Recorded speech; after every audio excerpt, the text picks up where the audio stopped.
Tantor Audio, a division of Recorded Books, presents The Shortest History of China, From the Ancient Dynasties to a Modern Superpower, a Retelling for Our Times, by Linda Jaivin, narrated by Nancy Wu. Paleolithic Era, 2.5 million years ago. Neolithic Era, 10,000 to 2070 BCE, the Yellow and Fiery Emperors, circa 2852 to 2070 BCE. Ancient Era, 2070 to 221 BCE. Xia Dynasty, 2070 to 1600 BCE. Shang Dynasty, 1600 to 1050 BCE. Zhou Dynasty, Western and Eastern, including the Warring States period, 1050 to 221 BCE. Imperial Era, 221 BCE to 1911 CE. Qin Dynasty, 221 to 206 BCE. Western Han, 202 BCE to 8 CE. Eastern Han, 25 to 220 CE. Three Kingdoms and General Disunity, circa 208 to 265. Jin Dynasty, 266 to 420. 16 Kingdoms, 304 to 439. Northern and Southern Dynasties, 439 to 581. Sui Dynasty, 518 to 618. Tang Dynasty, 618 to 907. 5 Dynasties and 10 Kingdoms, 907 to 979. Khitan Liao Dynasty, 907 to 1125. Northern Song, 960 to 1127. Jurchen Jin Dynasty, 1115 to 1234. Southern Song, 1127 to 1279. Mongol Yuan Dynasty, 1271 to 1368. Ming Dynasty, 1368 to 1644. Manchu Qing Dynasty, 1644 to 1911. Modern Era, 1912 to today. Republic of China, on the mainland, 1912 to 1949. Taiwan, 1949, onwards. People's Republic of China, 1949 to present. Peking Man, first Aboriginal Australians, 50,000 years ago. Yellow River Civilization, Stonehenge, circa 3000 BCE. Great Pyramid of Giza, circa 2880 BCE. Oracle Bones, Mammoth Extinction, circa 1650 BCE. I Ching, The Art of War, Confucius, Mencius, Lao Tzu, Han Feizi. Buddha, Plato, Aristotle, Socrates. Unification. Invention of paper, the compass, and woodblock printing. Silk Roads, Wangmang Rebellion, 8 to 25 CE. Rosetta Stone, 196 BCE. Roman Empire, 27 BCE to 476 CE. Battle of Red Cliffs, 208. Gathering at the Orchid Pavilion, 353. Classic Mayan Civilization. The Grand Canal, Middle Ages, Muhammad, 571 to 632. Spread of Buddhism, Golden Age of Poetry. An Lushan Rebellion, 755 to 763. Viking Civilization, Ghana Empire. Foot Binding, Goryeo Dynasty, Korea. Battle of Hastings, 1066. Neo-Confucianism, Urbanization. Islamic Golden Age, Crusades. Kublai Khan, Marco Polo. European Renaissance. The Forbidden City, Golden Age of the Novel, Zheng He's Maritime Exploration. Inca Empire, Age of Exploration. Conquest of Xinjiang and Tibet, Opium Wars. Enlightenment, Age of Imperialism and Colonialism. 100 Days Reform, Republican Revolution. Industrial Revolution. Warlord era, Japanese invasion and resistance, Civil War. World War I, founding of the Soviet Union, World War II. Great Leap Forward, Cultural Revolution, Death of Mao, Deng Xiaoping's Reform Era, Xi Jinping's New Era.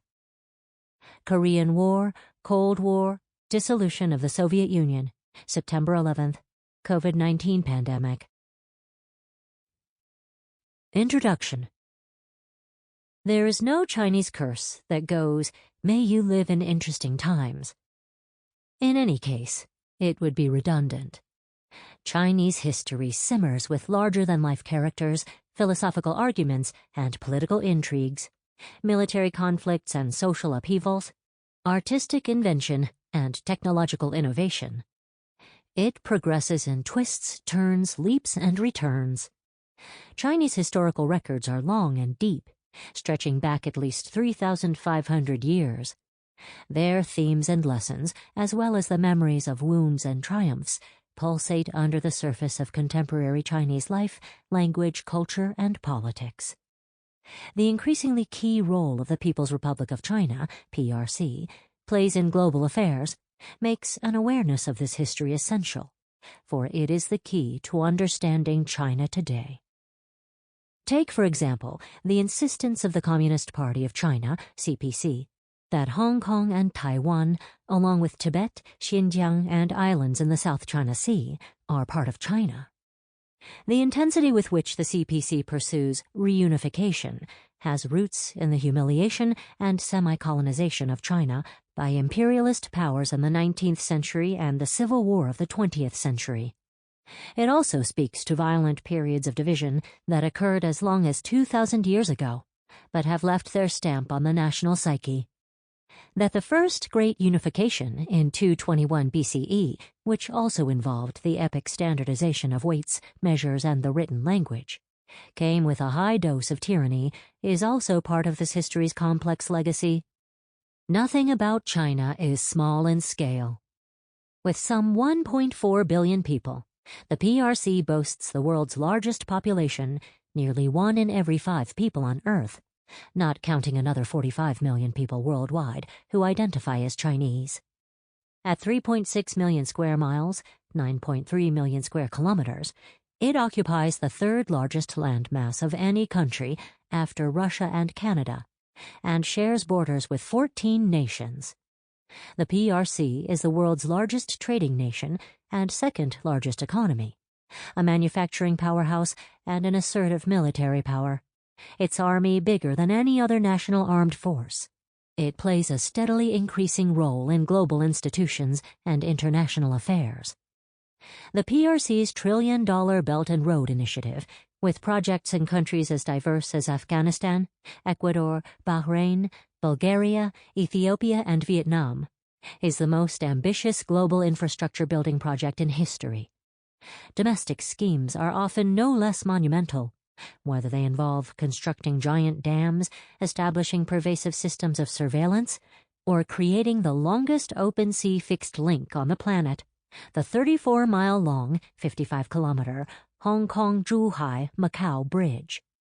The PRC is also a leader in artificial intelligence, green technology, and communications network infrastructure, and aims to become a world leader in science and technology by 2050. The rise of the People's Republic has inspired a range of reactions abroad, including concern about political influence operations and human rights violations. Beijing's insistence that it defines human rights differently than the West does little to reassure its critics. Although the CPC claims to speak on behalf of all 1.4 billion Chinese nationals, history makes it clear that the people of this great land have always embraced a range of intellectual, philosophical, political, and cultural positions. China is diverse in numerous ways. If more than 90% of the population claim Han ethnicity, the rest belong to 55 other ethnic groups, including Uyghurs, Mongolians, and Tibetans. Many speak distinct languages and retain their own religious and cultural practices, despite pressure to assimilate. The Han, too, may identify with different regional cultures and subcultures, and speak discrete, and even mutually unintelligible dialects, including Shanghainese and Cantonese, the latter claiming more native speakers, over 62 million, than Italian. The national language, Putonghua, sometimes called Mandarin in English, is a constructed tongue. The PRC's own Ministry of Education admitted in 2013 that it was spoken with native fluency by less than 10% of the population and barely at all by 30%, though it aimed to change that. Northerners prefer wheat and Southerners rice, but not always. Some Chinese never touch chili, while others can't cook without it. Beijingers complain that Shanghainese are mercantile and petty. Shanghainese snipe back that Beijingers are big-hearted but crude. All stereotypes fall apart in the face of Chinese diversity. The citizenry of the PRC includes subsistence farmers and jet-setting billionaires, Buddhist monks and nightclub owners, passionate feminists and steely patriarchs, avant-garde artists and aerospace engineers, yak herders and film animators, pro-democracy activists, and loyal communists. They may live in towering apartment blocks, courtyard houses built to a 2,000-year-old design, European-style villas, longhouses, stilt houses, yurts, or even modified caves.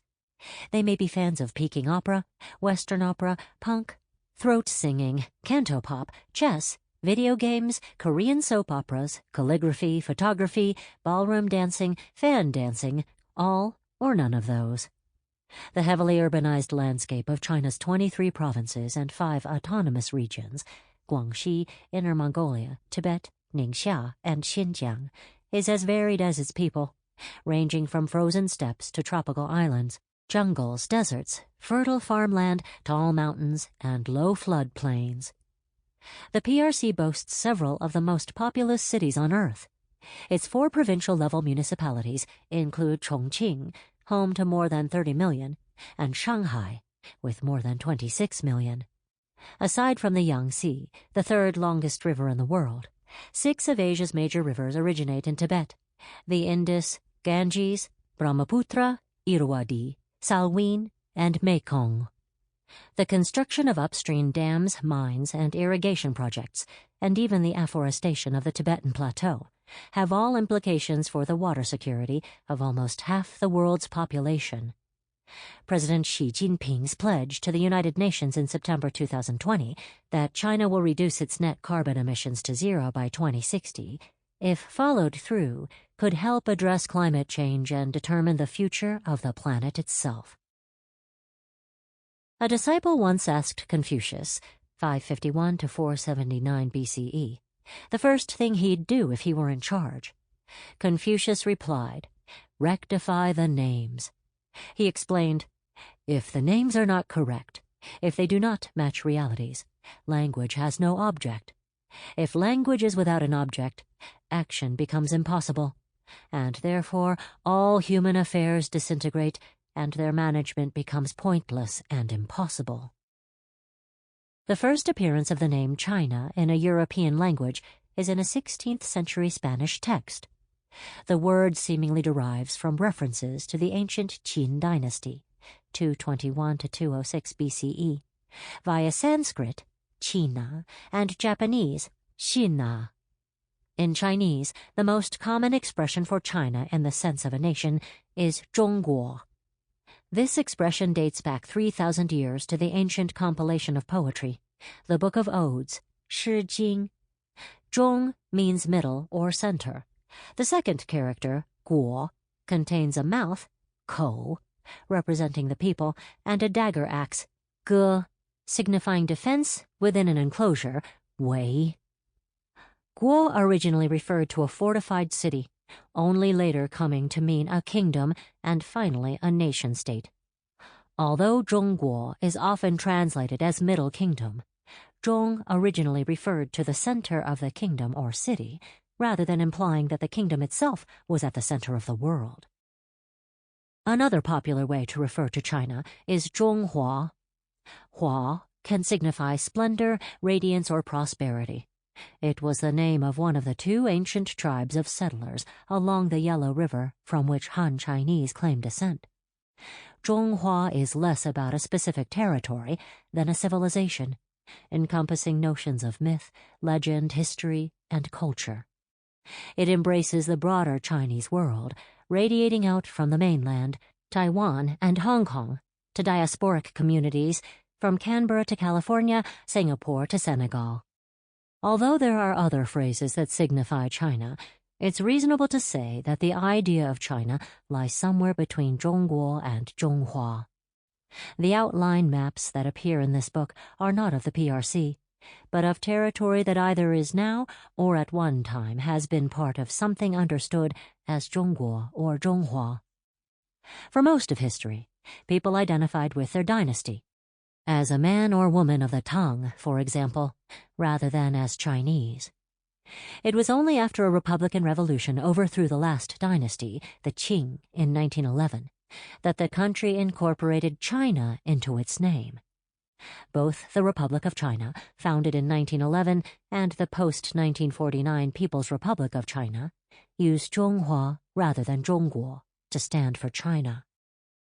Confucius also intended the principle known as the rectification of names to indicate who was privileged to speak. It was more than 40 years ago that I began studying Chinese history and language, and I have lived and traveled extensively in the mainland, Taiwan, and Hong Kong. Although I am not Chinese, I take encouragement from the words of the historian Liu Xu, 887 to 947, who drew this lesson about the writing of history from chess. Those in the game see less clearly than those observing from outside. Controversy swirls around many Chinese historical events and actors. Confucius promoted moderation in all things and a strict social hierarchy. Did his ideas ensure the stability and continuity of Chinese civilization, or hold China back from progress? Chinese thinkers have hotly debated Confucius's ideas for thousands of years. I'll do my best to represent fairly, or at least note the existence of, diverse perspectives on this and other issues. Some readers might find this politically inconvenient or confronting. My loyalty is to historical truth, as I best understand it. For transcribing Chinese words and names in this book, I use Hanyu Pinyin, the official romanization system of the PRC, except where an older spelling will be more familiar to readers. Confucius rather than Kongzi, Sun Yat-sen instead of Sun Zhongshan, Chiang Kai-shek over Jiang Jieshi, the Yangtze and Yellow Rivers rather than Changjiang and Huanghe, and I Ching for the ancient book of divination, I Ching, for example. I do use Dao De Jing instead of the perhaps more familiar Tao Te Ching for the Taoist classic, as it is closer to the actual pronunciation. Ditto Sunzi rather than Sun Tzu for the author of The Art of War. The terms chancellor and prime minister both indicate the chief minister in an emperor's court. Chinese is a tonal language. The contoured pitch at which words are spoken is integral to the meaning. When using pinyin, I add diacritics to indicate the 4 tones of Putonghua in the first instance a word appears, as well as in the index, where you'll also find the Chinese characters for individuals' names.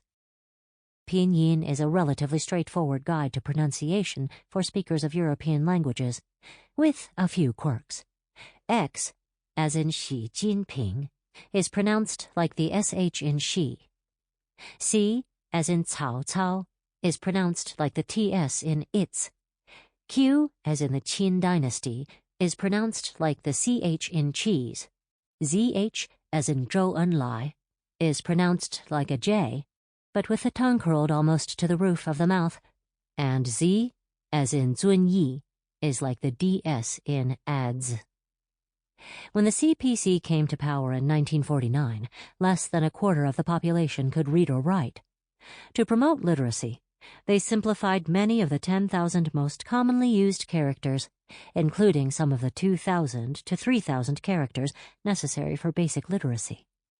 I use the traditional complex forms until we reach 1949, and the simplified forms thereafter, except in reference to Taiwan and Hong Kong, where complex forms are still in use. Chinese surnames come before given names, Ai is the surname of the artist Ai Weiwei, and Sima, the surname of the ancient historian Sima Qian. Scholars, writers, and emperors typically went by several names or titles over a lifetime. To avoid confusion, I chose the most common, identifying emperors by their reign titles, the Qianlong Emperor, using lady for imperial concubines, secondary wives of different ranks, and referring to authors by their pen names. China and the adjective Chinese here mainly refer to China in a historical or cultural sense. The China of the Tang Dynasty, or Chinese calligraphy, for example. I use the acronym PRC when referring specifically to the People's Republic of China and the mainland to indicate the part of the Chinese world over which the CPC has exercised direct rule since 1949. Hong Kong signifies the territory encompassing Hong Kong Island, Kowloon, and the New Territories, formerly known as the Hong Kong Special Administrative Region of the People's Republic of China. Taiwan indicates the geographical and political entity that officially calls itself the Republic of China, and that the CPC insists must be referred to as Taiwan, China. Another thing, the S in Great Walls and Silk Roads is not a typo. The Great Walls are a series of discontinuous and sometimes parallel fortifications constructed over different historical periods. Similarly, there were several trading routes for silk and other goods in ancient times, including one also known as the Tea Road, originating in China's southwest, where tea was first cultivated. In writing a short history, a wise person might focus on a few key themes or personalities. I'm not so wise. Faced with deciding between key individuals, economic and social developments, military history, and aesthetic and intellectual currents, I choose everything. I highlight themes, events, and personalities that I think illuminate the essence of their time and the evolution of Chinese civilization and nationhood. I don't name-check all of China's many emperors, rebels, thinkers, artists, eccentrics, inventors, politicians, or poets. I do introduce you to some of the most influential and interesting ones. And, to the extent possible in such a short volume, let them speak for themselves. You'll read quotations from the work of ancient historians, modern politicians, poets, and satirists. History is, of course, her story as well. Expect to meet a few more women in this book than you may find in other general histories. China contains a multitude. Its unruly complexity is part of its grandeur. 1. Origins. An egg hatches, and a civilization is born. Far, far back in time, a popular Chinese creation story tells us, primal chaos congealed into an egg, in which the complementary cosmic energies of yin and yang thickened around a hairy-horned giant called Pangu. 18,000 years passed. Pangu hatched fully formed, holding an axe, with which he hacked apart the yin and yang. The yin became the earth beneath his feet, and the yang, the sky. As he grew taller, he pushed the two further and further apart. After Pangu died, his flesh turned to soil, his sweat to rain, and his breath to wind. His blood flowed as rivers and seas. His eyes became the sun and the moon. From his hair sprang plants and trees, and the fleas in his fur became animals and people. Eons flew by. Warring deities laid waste to the heavens. Then Nuwa, the daughter of the celestial Jade Emperor, repaired the sky with colored stones. Some say it was Nuwa who created humans, fashioning them from clay. Around 780,000 years ago, the Yellow River flowed much closer to the place we call Beijing than it does now, creating a fertile alluvial plain. Wild pigs, buffalo, sheep, and deer roamed the lush meadows that spread out from China's second-largest river, and birds nested in forests dense with nut and fruit trees. In caves in the surrounding mountains, Peking man, Homo erectus pekinensis, and other of humankind's Stone Age ancestors sheltered from saber-toothed cats, wolves, bears, panthers, and other predators, coming down to the flats to hunt and gather. Two tribes, the Hua and Xia, from whom the ethnic majority Han Chinese claim descent, settled around the river's middle and lower reaches. At some point around 13,000 years ago, one of them carved a bird from singed bone, 2 centimeters in length and balanced on a pedestal, the most ancient animal sculpture ever found in East Asia. Farming heralded the beginning of the Neolithic, New Stone Age. In the relatively arid north, people cultivated millet, and in the fertile ground of the south, rice. Farmers raised pigs, sheep, and cattle, and domesticated wild dogs. They built homes of mud brick, mud-plastered wood, and stone. In some places, their dwellings featured glossy red pottery walls and roofs of fired mud and wood. The houses clustered in walled communities that would eventually dot the Central Plains. With more time for leisure, people crafted bowls, goblets, and musical instruments of fired clay, decorating them with abstract patterns and zoomorphic figures. They carved jade, turquoise, and bone into jewelry and objects for use in worship or burial rites. A fragment of silk from the Yellow River Valley, the oldest in the world, shows that the Chinese practiced sericulture, the production of silk, as early as 3630 BCE. Sericulture seems to have been largely women's work from the start, from chopping mulberry leaves to feed the silkworms, the larvae of the Bombyx mori moth, to collecting the cocoons and boiling them to loosen their threads before spinning, dyeing, and weaving them into cloth. Silk would eventually play an important part in China's diplomacy and trade, as well as in fashion, communications, and art, serving as paper and canvas. But how did anyone think of boiling moth cocoons in the first place? One story goes that Madame Xiling, the principal wife of the semi-mythical Yellow Emperor, was sipping tea under a mulberry tree when a cocoon dropped into her cup and began to unspool. Gathering up the shimmering thread, she realized it was strong enough to weave. Other legends say it was Xiling's husband, the Yellow Emperor himself, who figured this out. Similar legends credit him with inventing many other things, from carts, boats, wooden houses, and the pottery wheel, to the calendar, and even a bamboo pan flute, tuned to the song of the mythical phoenix, a totem of the south as the dragon is of the north. A mighty general, the Yellow Emperor fought fierce battles against his rivals, said to include horned demons and giants, to unify the tribes north of the Yellow River. Accounts that also credit the Yellow Emperor with inventing writing underlie the popular claim that China has 5,000 years of recorded history.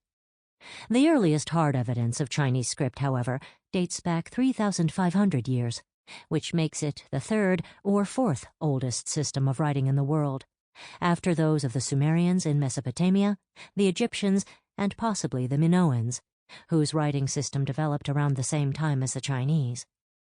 It's unclear if the Yellow Emperor was an actual individual who, in the telling and retelling of his story, acquired godlike characteristics, or if he began as a god and was later given a human face. He has been a cult figure since the 5th century BCE. Han Chinese consider the Yellow Emperor and his successor, Yan Di, the Fiery Emperor, their oldest ancestors. Another semi-mythical dynasty, the Xia, began around 2100 BCE, after the reign of another 3 legendary emperors, Yao, Shun, and Yu. Historical records firm up around 500 or 600 years later, when the Bronze Age began, and with it, the Shang dynasty, which lasted more than 600 years, beginning in the 16th century BCE. The Shang ruled over the fertile land on the lower reaches of the Yellow River from its capital of Anyang in today's Hunan province. Records on shell and bone.